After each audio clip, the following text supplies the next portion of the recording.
নমস্কার বন্ধুরা, আপনারা দেখছেন voice of Bankura, presented by underground cafe, Bankura সেরা রেস্টুরেন্ট অ্যান্ড ক্যাফে। আমেরিকার বুকে ইতিহাসে ফের এক উত্তাল অধ্যায়। একের পর এক বিমান হামলার মাধ্যমে কার্যত ভেনেজুয়েলার দখল নিয়েছে আমেরিকা। বন্দী করা হয়েছে সেই দেশের প্রেসিডেন্ট নিকোলাস মাদুরোকে। তাকে নিয়ে যাওয়া হয়েছে নিউ ইয়র্কের ব্রুকলিনে। মার্কিন প্রেসিডেন্ট ডোনাল্ড ট্রাম্প নিজেই ঘোষণা করেছেন আপাতত ভেনেজুয়েলার শাসন ক্ষমতা আমেরিকার হাতেই। 1989 সালে পানামা আক্রমণের পর আমেরিকায় এটিই সবচেয়ে বড় মার্কিন সামরিক হস্তক্ষেপ বলে মনে করছেন আন্তর্জাতিক বিশ্লেষকরা। বিশ্ব রাজনীতিতে তৈরি হয়েছে প্রবল আলোড়ন। এই হামলার পর থেকে ট্রাম্প প্রশাসনের বিরুদ্ধে তীব্র সমালোচনা শুরু হয়েছে। আন্তর্জাতিক বিশেষজ্ঞদের একাংশের দাবি, ভেনেজুয়েলার বিপুল খনিজ সম্পদের উপর নিয়ন্ত্রণ করতেই এই সামরিক অভিযান। তবে পাল্টা যুক্তিও রয়েছে। অনেকের মতে, বছরের পর বছর ধরে একনায়কতন্ত্র কায়েম করে রেখেছিল মাদুরো। তার শাসনকালে ধনী আরও ধনী হয়েছে, গরিব মানুষের জীবন আরও দুর্বিষহ হয়ে উঠেছে।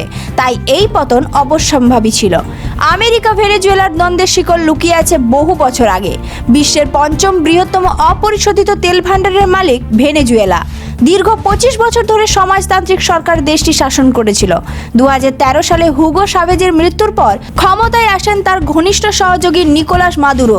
সাভেজের সময় থেকেই আমেরিকার সঙ্গে সম্পর্ক ছিল টানটান। তবে মাদুরোর আমলে সেই উত্তেজনা চরমে পৌঁছয়। আমেরিকা মাদুরো সরকারকে প্রকাশ্যে মাদক রাষ্ট্র বলে দাগিয়ে দেয়। এই অভিযোগ ভেনেজুয়েলা মানতে রাজি হয়নি। মাদুরো সরাসরি ট্রাম্প প্রশাসনের বিরুদ্ধে ষড়যন্ত্রের অভিযোগ তোলেন এবং আমেরিকাকে দেশের শত্রু হিসেবে চিহ্নিত করেন। কিন্তু দেশের ভেতর পরিস্থিতি সামলাতে ব্যর্থ হন মাদুরো। অর্থনীতি ভেঙে পড়ে। নিত্য প্রয়োজনীয় জিনিসের অভাবে সাধারণ মানুষের জীবন দুর্বিষহ হয়ে ওঠে। লাখ লাখ মানুষ দেশ ছেড়ে পালাতে বাধ্য হন। রাজপথে শুরু হয় বিক্ষোভ। এই সংঘাতের মূল কেন্দ্রে রয়েছে তেল এবং ভূ রাজনীতি। ভেনেজুয়েলায় রয়েছে বিশ্বের বৃহত্তম অতিরিক্ত ভারী তেল মজুদ। সেই সম্পদের উপর নিয়ন্ত্রণ প্রতিষ্ঠা করতে পারলে আমেরিকা অর্থনৈতিকভাবে আরও শক্তিশালী হতে পারত। তবে আমেরিকার নিষেধাজ্ঞার কারণে ভেনেজুয়েলার তেল রপ্তানি ব্যাপকভাবে কমে যায়। 2004 সাল থেকে দুই দেশের মধ্যে বাণিজ্যিক সম্পর্ক কার্যত ছিন্ন হয়ে যায়। এরপর ভেনেজুয়েলা চীন, রাশিয়া ও ভারতের সঙ্গে বাণিজ্য বাড়ায়। সেটাও ভালোভাবে নেয়নি ওয়াশিংটন। আন্তর্জাতিক বিশ্লেষকদের দাবি, খনিজ সম্পদে সমৃদ্ধ একটি স্বাধীন রাষ্ট্রকে অর্থনৈতিকভাবে শক্তিশালী হতে দিতে চায়নি আমেরিকা।